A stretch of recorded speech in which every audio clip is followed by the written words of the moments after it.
Yo, yo, yo, Joburgers, this is Steve, and I must have been a very good boy this year because guess what Santa gave to me? The Target exclusive 25th anniversary Conquest X-30 in its Python Patrol stylings. Oh, so nice, so very nice. Freeze frame if you want to see the Python Patrol Assault Vipers file card. Freeze frame if you want to see the X-30's file card. Hey, I liked when the 25th anniversary did this, when they started adding file cards for the vehicles, because to be honest, you know, GI Joe was envisioned as a vehicle-centric line, and for some of us, like me, I kind of dig the vehicles more than the figures in a sense. Like, the figures are always elevated by the fact that you can put them into something larger, and the play pattern just keeps expanding. Alright, it is in its box. The box has seen better days, so I feel absolutely no shame in freeing this sucker. Toys were meant to be played with, right?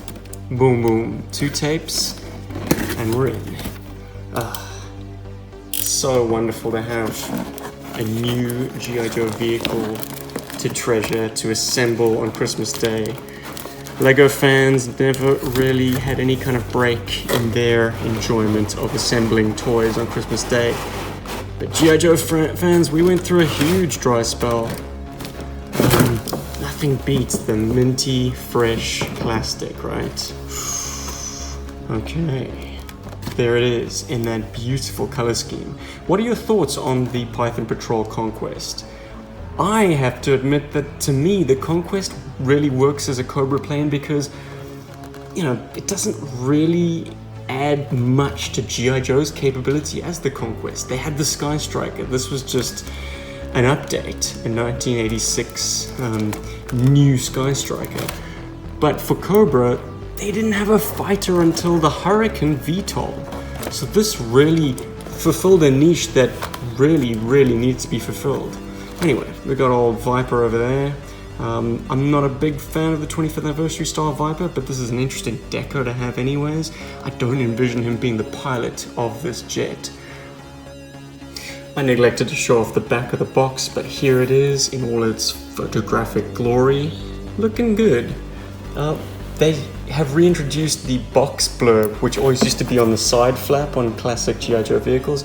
Here it's on the back.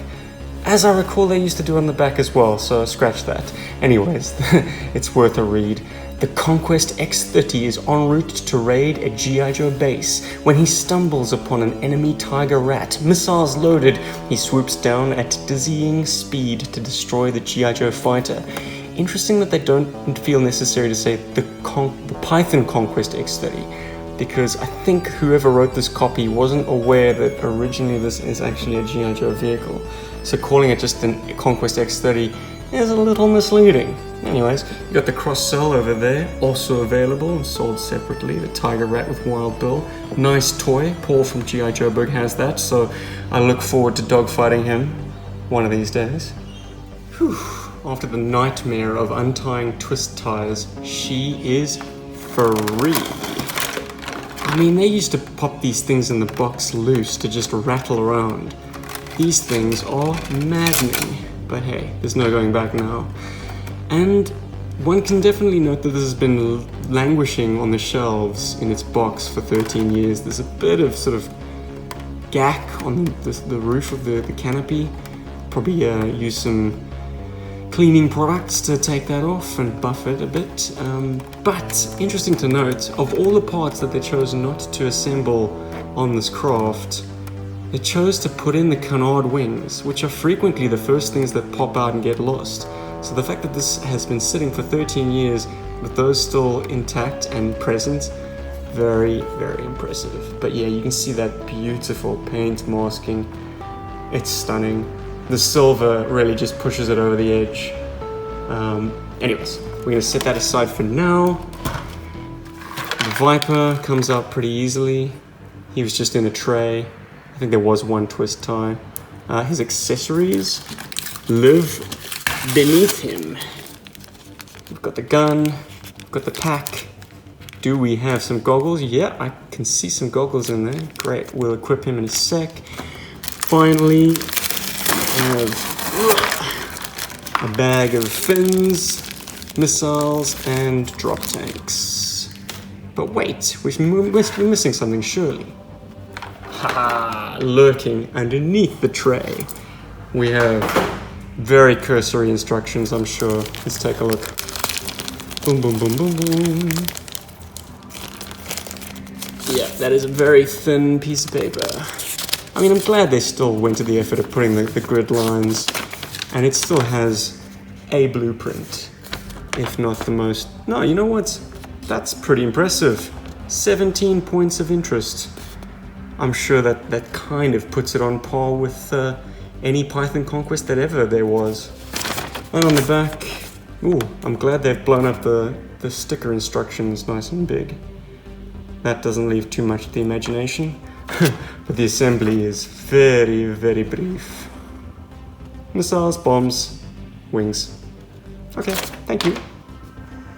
A quick note about the deco. For those of us who aren't customizers, this might come as new information, but the way they get that particular paint mask is similar to having a set of fishnet tights stretched over the entire body of the craft, and then they spray into the gaps the black and the silver. And that's how you get this incredible, scaly, snake-like deco. Very, very ingenious and very simply done. I'm sure we've all seen customs online of Defiance, hell, even flags that are done up in this kind of scheme. Very, very cool. While I sticker the plane up, let's talk about its impact in Joe media. Python Patrol debuted in issue 88 of the comic series, where old Cobra and Joe vehicles being peddled by Destro's cousin Darklon were being treated with a revolutionary new coat of paint that allegedly made them radar invisible. Hilariously, by the end of the issue, it is still not clear whether this treatment was successful in defeating radar or simply a used car salesman type trick. Well played, Mr. Harmer. While the Pythonized stun and asps seem to have disappeared from view, the Conquest has sporadically seen use, even making a cameo in the Devil's Due series in 2002. The cartoons tell a different tale, where in Operation Dragonfire, snake-like qualities were actually siphoned from living reptiles and given to stolen GI Joe conquests. The effect of this groovy techno-organic hybrid? No idea, but it sure looks cool. This of course was the same continuity as Cobra Law after all. Maybe the Python Conquest could literally eat its opponents? But my favorite cameo of all has got to be the final boss level in the Nintendo GI Joe game. You fight the head snake himself in front of a pair of planes on platforms, and those planes bear more than a passing resemblance to the Conquest. It's not an interactive sprite at all, simply eye candy, but I defy anyone to find a game with more toys crammed into it than this one. And backdrops like this fill me with such joy, and more than anything else made this plane a must-have item. The numbered points themselves are as bogus as ever. We see at point number 2, reconditioned snakeskin pilot seat. That is so pimp. At number 13, can we cure the controversy? Is it a bomb or is it a drop tank? No, we cannot. Infrared guided bomb, parentheses, drop tank. So, what, is it both at the same time? Why do you need drop tanks at all when you've got an 11k capacity internal fuel tank? 11k what? Is that 11,000? 11,000 liters? What, are you trying to fill a small swimming pool? Gosh. Turning our attention to the included figure for a sec. He might not be a pilot, but he's nevertheless an army builder and desirable. I'd say that out of the Python Patrol redecos, the Viper's probably the most successful.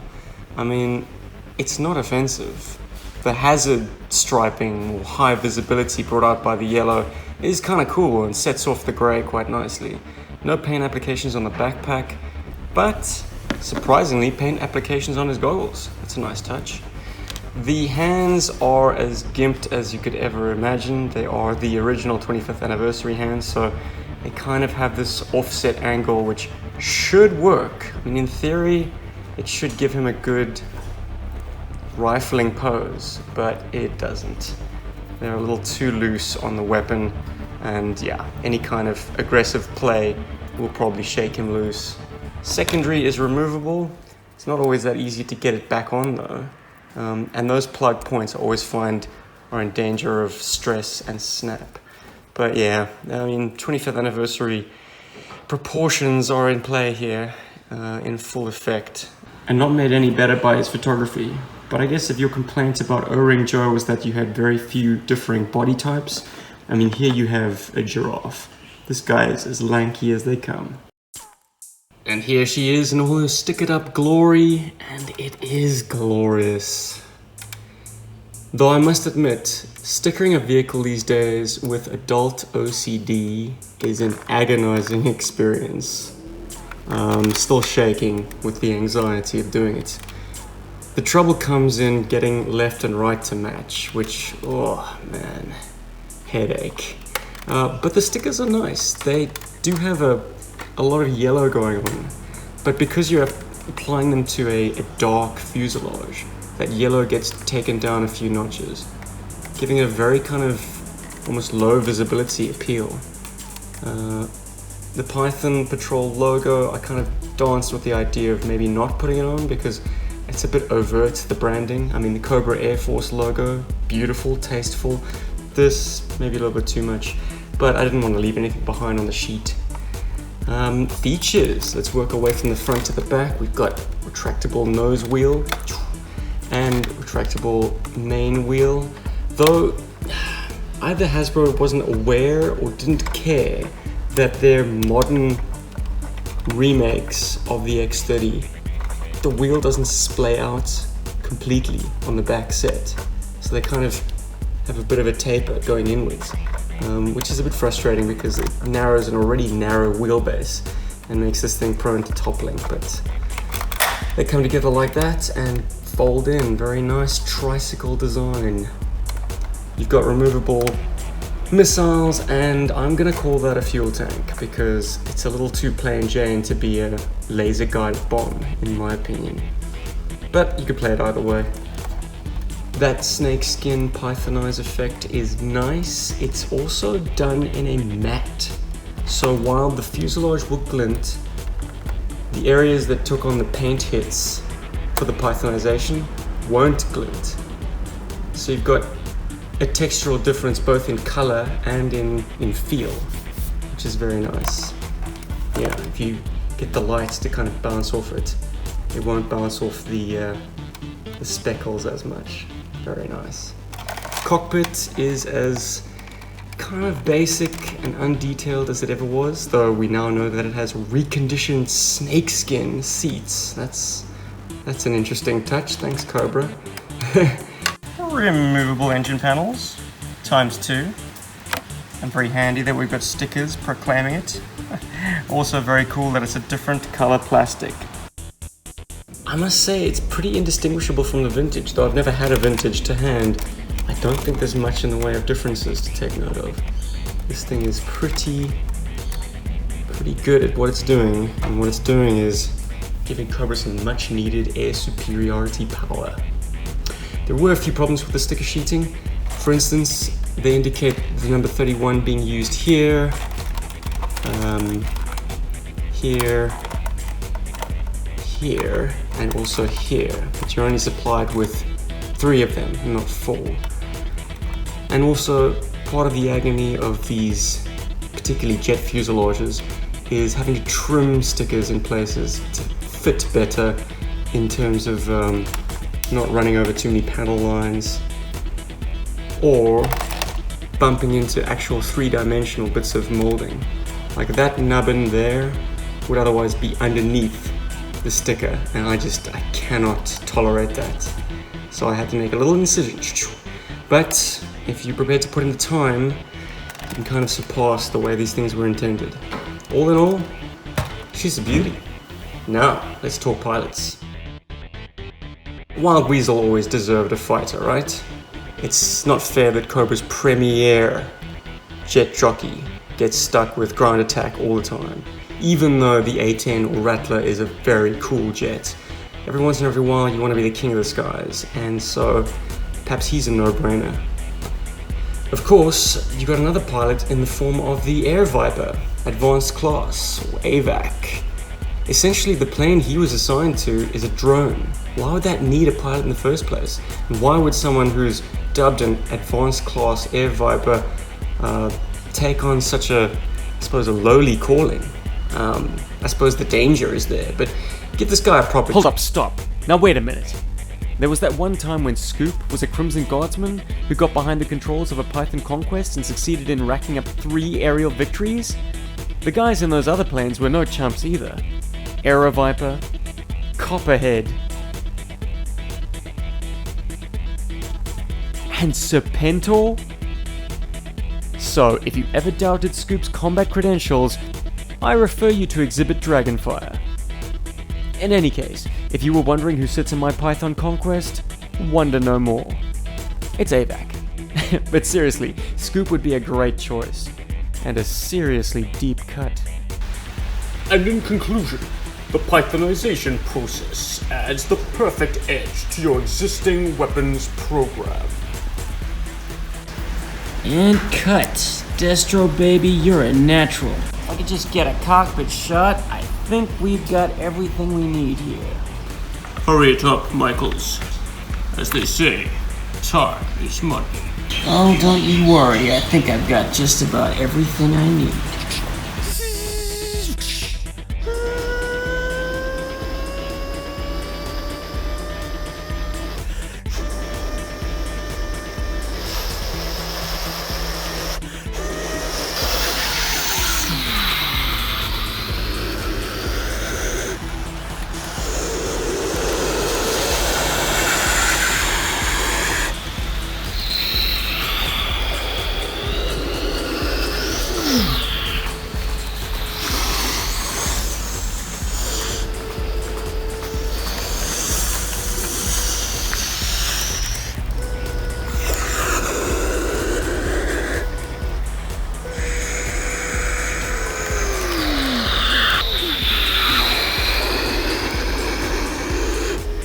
So, final thoughts on the Python Conquest.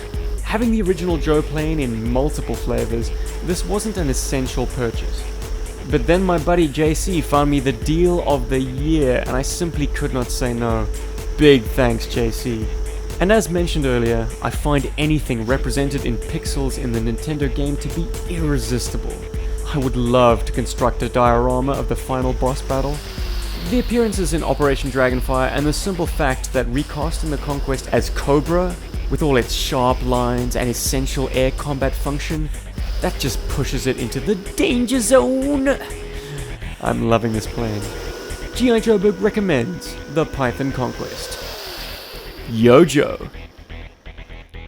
Berg.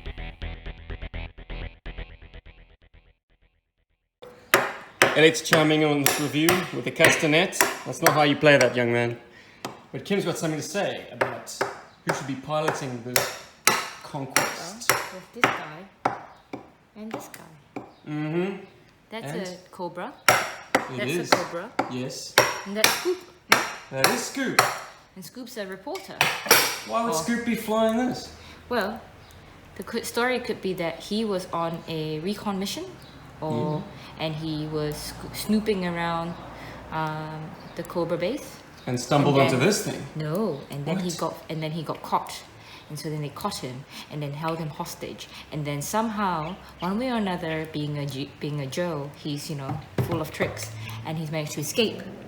What? He escaped, and while he was escaping, he has found the hangar, the air hangar, and now he has found, and he's looked around and gone, aha, there, that's my ticket out of here. Oh, And so he stunning. goes, ooh, there's no ladder on this thing, so.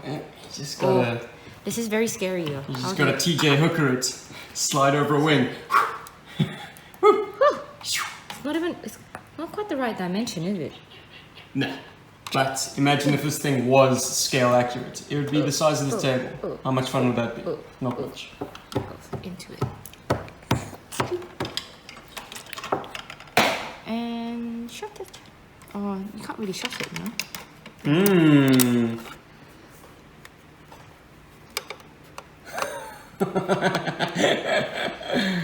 I'm scared.